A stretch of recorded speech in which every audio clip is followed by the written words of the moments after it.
Good afternoon, everyone. A very warm welcome to all of you in another episode of In Conversation with Bright Minds.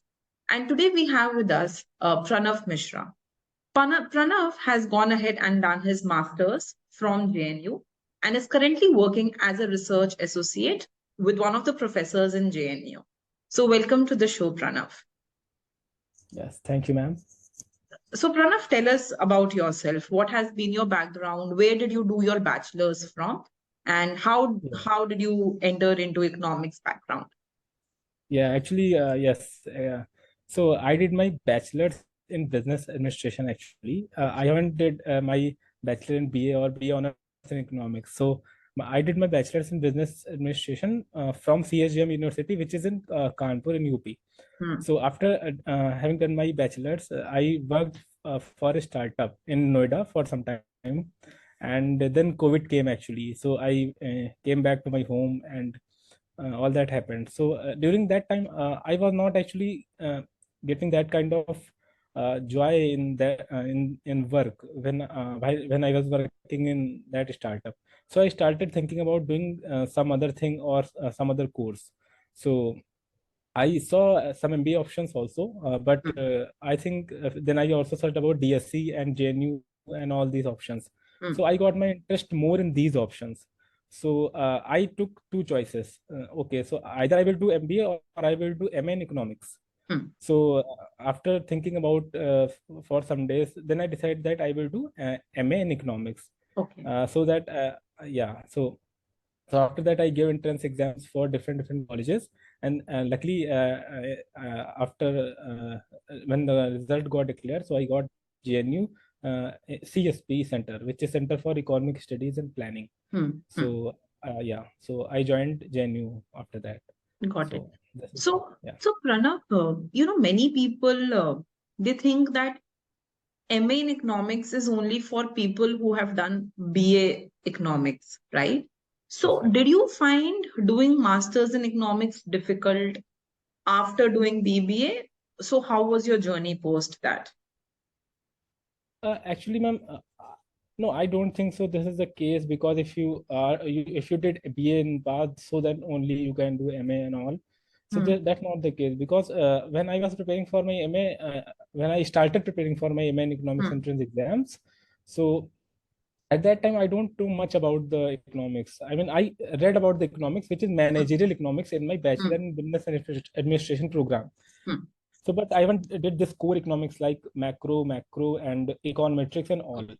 Yeah. So, but when I started reading like some basic books like Varian, Nicholson in micro, and in macro like Don Bush and Fisher and all, so I got interest in those books. So I started reading only those books, and the one subject I got a lot of interest in econometrics, because that is quite new for me. Okay. So first I read all the theory, and then I started reading econometrics, that how this theory is applied, or you can test these theories with the help of econometrics.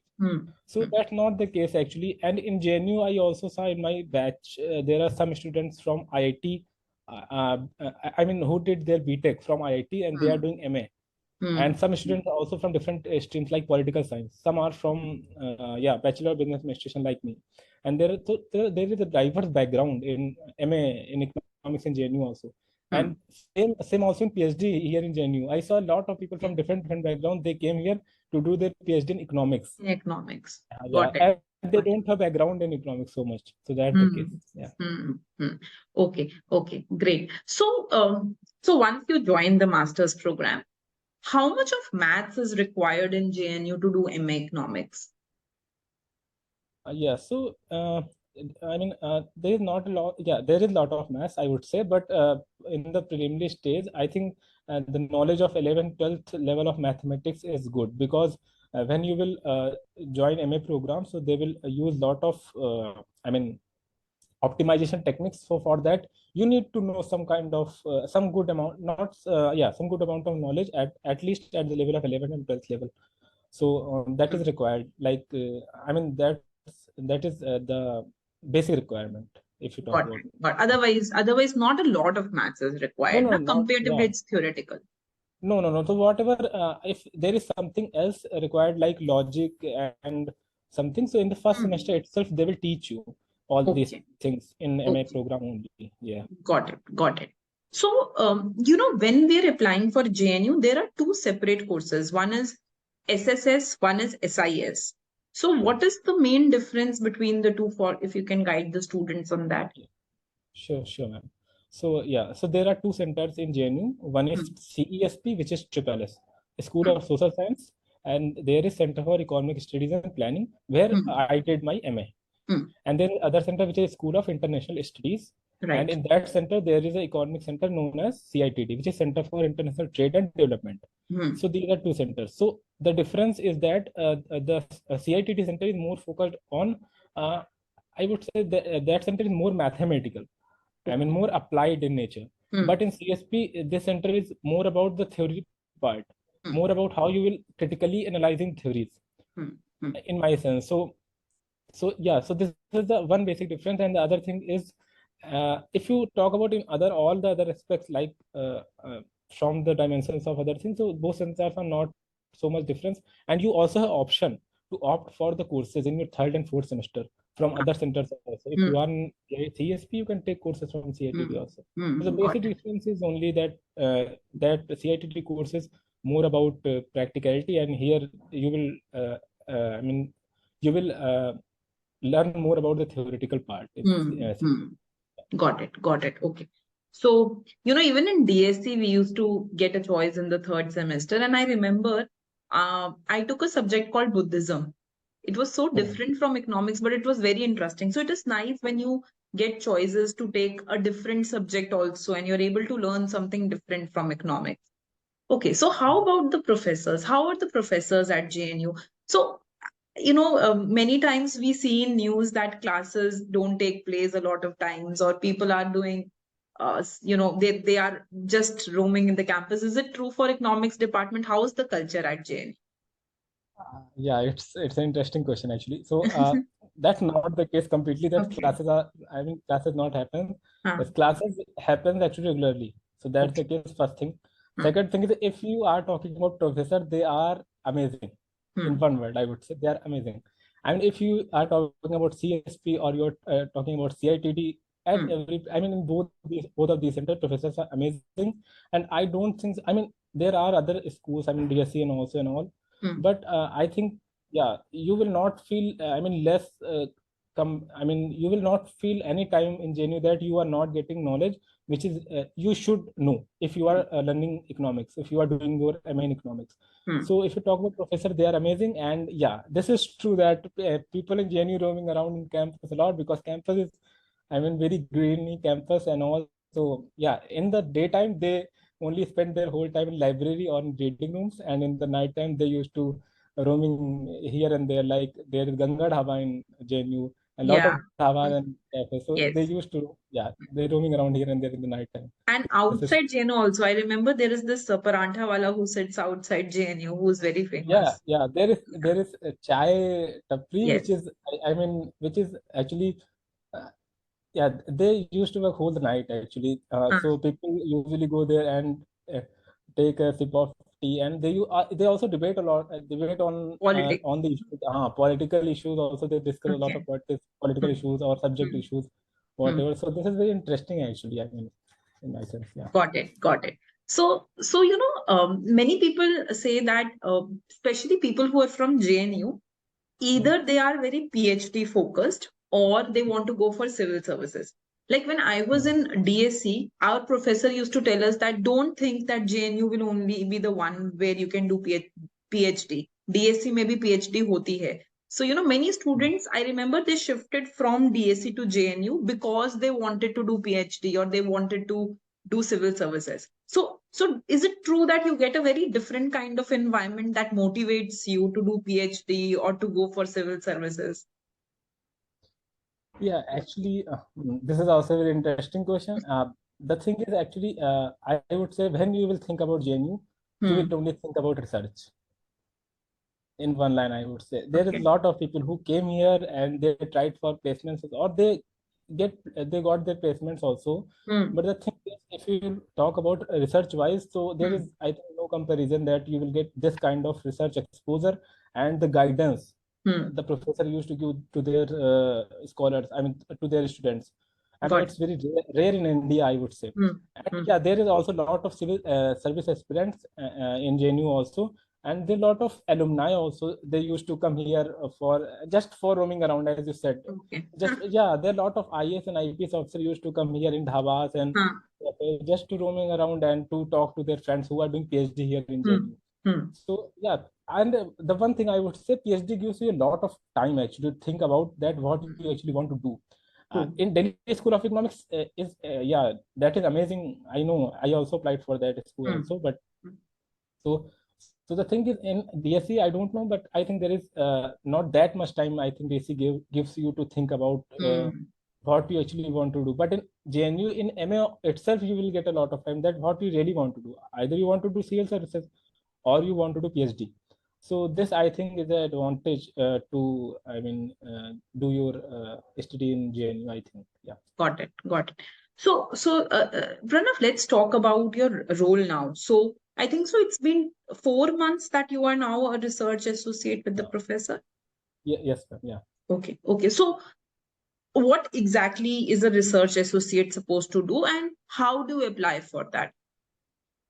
So yeah, there is application came and there are yeah, there is so you will get the Gmail or you will get the notification from the professor side also, or there is center to center communications also. Hmm. There are mails you will get from the administration also that there is this vacancy and you want to, if you want to apply, you can apply. Hmm. So I got this mail also from the center. So I applied. I was doing, I mean, I am doing my this research associate work with CITT, which is in SIS. Yeah. Okay. So there is one of the professor. Okay. So so my work is basically to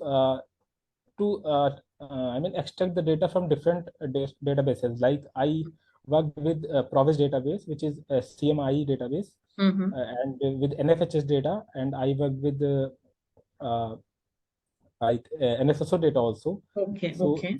so this is a lot of databases you need to see and extract whatever they are asking for their research. Hmm. Because suppose the professor is doing any kind of research, like if he or she wants to study something like how is this CSR expenditure affects your development in Hmm. India, or these kind Okay. of studies. So they Hmm. will ask you that from where we can get the Pull data out that data. for different Hmm. variables and all. So the main Okay. work is data extraction, data manipulation, Hmm. and to merge it, and I mean to give them the data, and after that they will analyze whatever they can do with that data. And if needed, they will also ask you to do some further work on that data itself. Hmm. Hmm. Got it. Got it. Okay. And you, I mean, when you are in JNU, are students also given some hostel facilities to stay at JNU? Yes, ma'am. Actually, hostel facilities is for non Delhi peoples. Sorry, Okay. not for non-Delhi. Yeah, for non-Delhi peoples and Non-definite. not for Delhi peoples. Yeah. Hmm. Hmm. So they will get hostels when Hmm. they will enroll for MA program, and they here mess in the hostel itself. So the hostel fees is like only registration fees, which you will pay only one time in semester, and Hmm. that is very minimal. And there is only mess fee which you need to pay on a monthly basis. So if you ask me, accommodation wise, JNU is very beneficial for the people who comes from very marginalized section Hmm. of the Hmm. society.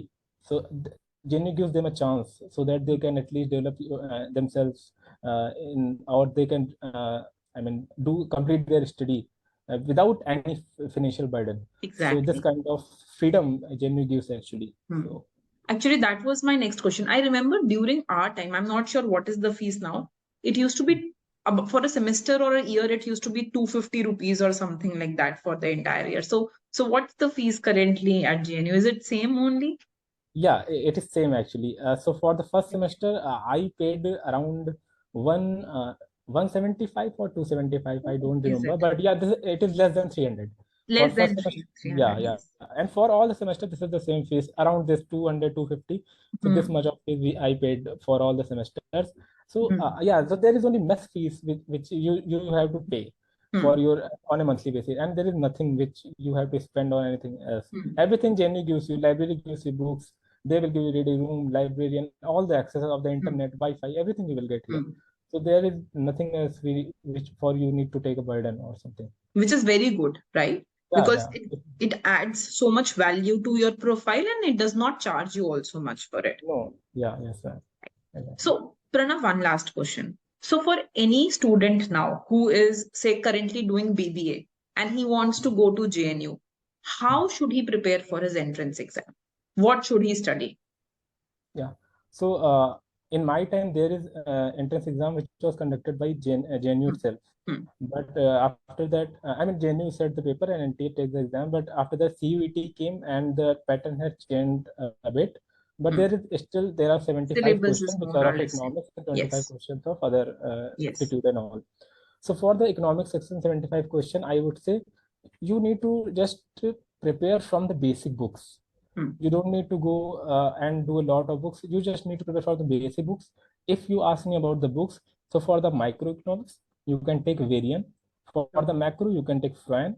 For the statistics part, you can take S.C. Gupta book. For the econometrics, you need to do only some preliminary chapters of Gujarati. Correct. And that's it. So this much you should know if you want to do your MA from JNU.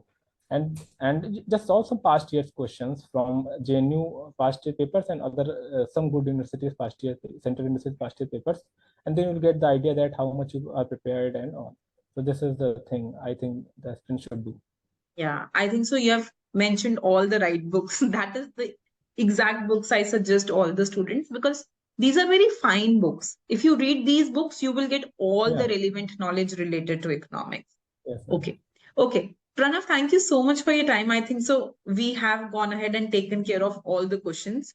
And in case, I still have some question, I will come back to you definitely. And I hope that you will help us out with the queries also in the future. Sure, ma'am. Yes, yeah. Sure. Okay. And all the very best for your research that you're doing with your professor. And I hope to see some work published soon. Yes, sure, ma'am. Thank you so much. Okay. Sure. Thank you, Pranav. Have a good day. Thank you, ma'am.